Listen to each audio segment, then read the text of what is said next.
Hey there, footy fans. Let's have a bit more footy fun with Footy Fin and tips for the week one of the NRL Finals. It's extremely exciting.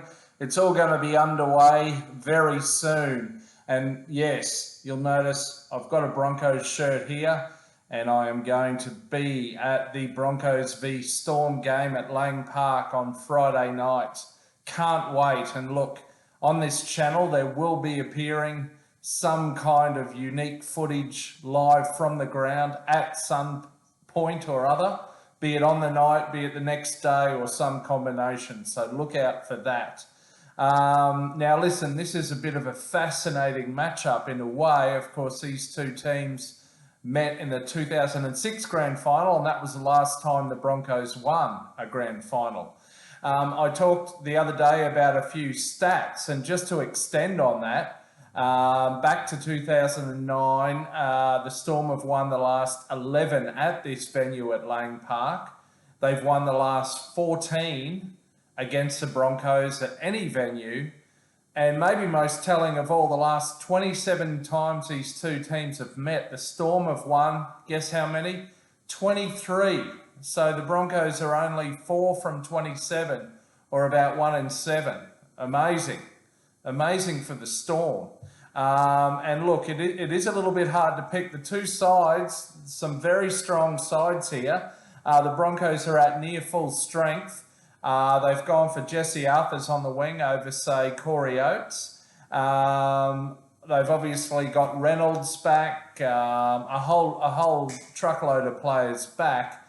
The big question is they don't have much finals experience at all, apart from Adam Reynolds and Kurt Capewell, who have both won grand finals with Sydney clubs. I heard a stat today that Reynolds himself has played more finals games than the rest of the team combined, which, if that's accurate, is pretty amazing.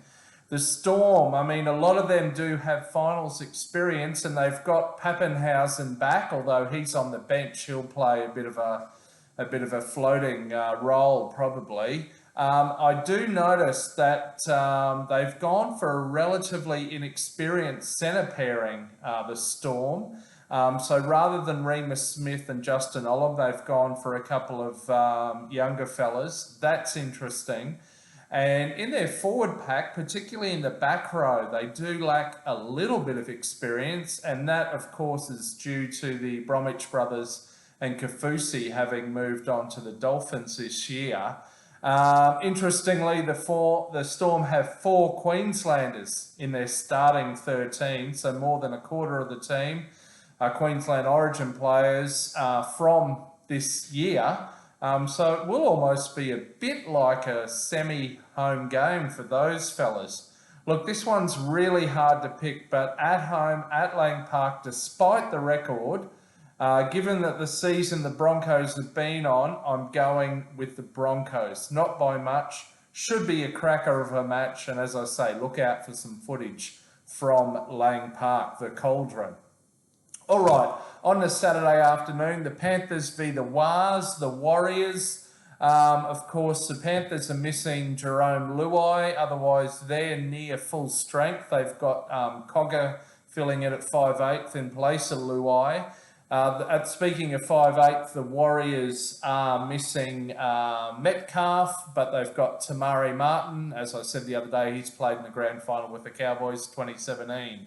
And the Warriors do have some finals experience amongst their team, including grand finals experience with Martin, as I said, with Tohu Harris and Nia Corey. So, you know, they're not to be discounted, but it's a bloody tough assignment facing Penrith at any venue, let alone Penrith. So I'm tipping the Panthers, but I don't want this to be the end of the Warriors season. I want to see the Wars deep into the finals. Okay, Saturday evening, the Sharks host the Roosters at Shark Park, and there's been a bit of sort of minor controversy because the NRL have gone with Shark Park to fit in about 12,000 fans rather than 40-odd thousand at the Sydney Football Stadium. Of course, that is technically the Roosters' home ground, but it has caused some interesting commentary and emotions through the week, including differences of opinion between Channel 9 commentators. Anyway, the Sharks, Kennedy is out at fullback, so Connor Tracy comes in. He played most of last week's game, did go off evidently injured, but apparently he's okay. Roosters are missing JWH and Daniel Tupou. They have got Joey Manu back. He's in the centres. These two, this is probably the hardest one to pick, I would say. And even the bookies have them at pretty even money. It will be an interesting matchup in the halves. Nico Hines up against Sam Walker. And of course, Hines, he's critical to his team. He does have more finals experience from last year at the Sharks and his time at the Melbourne Storm. Remember, he was in the 17 in the 2020 grand final, although he famously never got onto the pitch.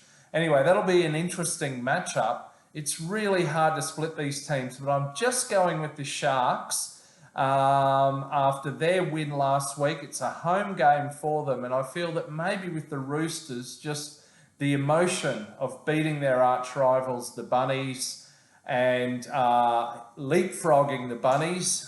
How do Roosters leapfrog Bunnies? But they did it and beat the Bunnies into the final. It might be a bit hard to bounce back from all of that and to meet up with the expectations. So going with Sharks. And then lastly, Sunday afternoon, the Knights host the Raiders. This one is easier to pick. The Knights have got Ponga back. They've got Jackson Hastings. They're welcoming Tyson Frizzell back. Three crunch players there. The Raiders are without Papali'i, Horsburgh, Chris, and sadly without their captain Jared Croker, it seems, who may have played the last game of his career, which would be very sad indeed. But I'm tipping the Knights to win that one. Anyway, that's it. Bring on finals footy. Can't wait. Missing the Thursday night game, but can't wait for Friday night there at Lane Park. Bring it on. Enjoy it. And until next time, I'll catch you by the Wally Lewis statue or somewhere else. See ya.